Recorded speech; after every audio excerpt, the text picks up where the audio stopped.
رسول اللہ صلی اللہ علیہ وسلم نے سورۃ الفاتحہ کے بارے میں کتنی خوبصورت باتیں بیان کی۔ سب سے پہلے بات، رسول اللہ صلی اللہ علیہ وسلم نے فرمایا والذی نفسی بیدی، قسم ہے اس ذات کی جس کے ہاتھ میں میری جان ہے، ما انزل فی التوراۃ ولا فی الانجیل ولا فی الزبور ولا فی الفرقان مثلها یعنی ام القرآن وانها لسبع من المثانی والقرآن العظیم الذي اعطیته۔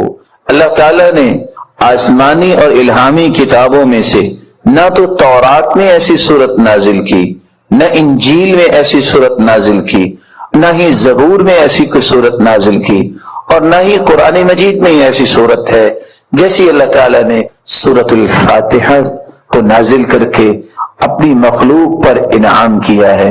یہ 7 آیتیں بار بار پڑھی جانے والی ہیں۔ یہ ام القرآن بھی ہے، قرآن مجید کی ماں کا درجہ اس کو دیا گیا، ام الکتاب بھی ہے، یہ کتاب اللہ کی ماں کا درجہ دیا گیا اس کو۔ رسول اللہ صلی اللہ علیہ وسلم نے ایک دوسری روایت میں فرمایا کہ سورۃ الفاتحہ یہ ایک بے مثال نور ہے، ایک ایسی روشنی ہے۔ سیدنا عبداللہ ابن عباس رضی اللہ تعالی عنہ بیان کرتے ہیں بینما جبریل قاعد عند النبی صلی اللہ علیہ وسلم سمع نقیضا من فوقه فرفع رأسه فقال، رسول اللہ صلی اللہ علیہ وسلم کے پاس جبریل امین تشریف فرما تھے، اچانک سے ایک آواز آئی، رسول اللہ صلی اللہ علیہ وسلم نے اپنا سر مبارک اٹھایا اور پوچھا یہ آواز کیسی ہے؟ تو جبریل امین نے جواب دیا هذا باب من السماء فتح اليوم لم يفتح قط الا اليوم، آسمان کا یہ وہ دروازہ کھلا ہے جو آج تک نہیں کھلا تھا۔ فنزل منه ملک، اور اس دروازے سے ایک فرشتہ زمین کی طرف اترا ہے۔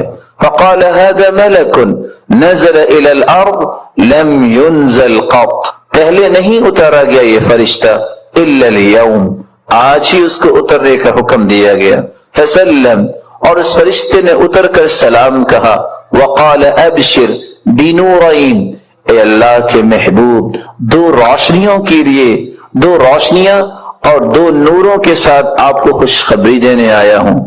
اوتیتہما لم یؤتہما نبی قط قبلک، ایسے نور جو آپ سے پہلے کسی نبی کو عطا نہیں کیے گئے۔ فاتحۃ الکتاب ایک سورۃ الفاتحہ ہے، وخواتیم سورۃ البقرہ، اور سورۃ البقرہ کی آخری آیات ہیں۔ لن تقرأ بحرف منہما الا اعطیت، سورۃ البقرہ کی آخری آیتیں اور سورۃ الفاتحہ کا کوئی بھی حرف آپ پڑھیں تو اللہ رب العزت اس ایک ایک حرف کے بدلے عطائیں کرتے ہیں۔ اور یہ روایت صحیح تر میں موجود، بلکہ رسول اللہ صلی اللہ علیہ وسلم نے اس سورت کی عظمت کو بیان کرتے ہوئے صحابہ کرام کو کتنی خوبصورت بات سمجھائی۔ صحیح بخاری کا وہ واقعہ کتنا مشہور ہے کہ جب صحابہ کرام بنی سلیم کے قبیلے میں پہنچے، جب پتہ چلا، ایک آنے والی عورت نے بتایا کہ ہمارے قبیلے کے سردار کو بچھو نے کاٹ لیا ہے، کیا آپ کے پاس کوئی ایسا شخص ہے جو شخص دم کر سکتا ہو؟ تو رسول اللہ صلی اللہ علیہ وسلم کے ایک صحابی جنہوں نے صرف سورۃ الفاتحہ تلاوت کی اور اس کو دم کر دیا، رسول اللہ صلی اللہ علیہ وسلم کے اس صحابی نے اس سورۃ الفاتحہ کو پڑھنے کے بعد جب دم کیا تو وہ شخص ایسی شفا کی طرف چلا گیا، وَكَأَنَّمَا نُشِقَ مِنْ عِقَالٍ، جیسے کوئی گرہ باندھی ہو کھول دی جائے۔ رسول اللہ صلی اللہ علیہ وسلم کے صحابہ نے کہا جب تک اللہ کے رسول سے بات نہ ہو جائے تو یہ انہوں نے جو 30 بکریاں بطور عوض اس کے دیا ہے ہم اس وقت تک کوئی بات نہیں کریں گے۔ جب رسول اللہ صلی اللہ علیہ وسلم کو یہ بات پہنچی، آپ نے فرمایا وَمَا كَانَ يُدْرِي أَنَّهَا رُقْيَ اقْسِمُوا وَاضْرِبُوا لِي بِسَهْمٍ، آپ کو پتہ نہیں اللہ تعالیٰ نے اس صورت کو شفا بنا کے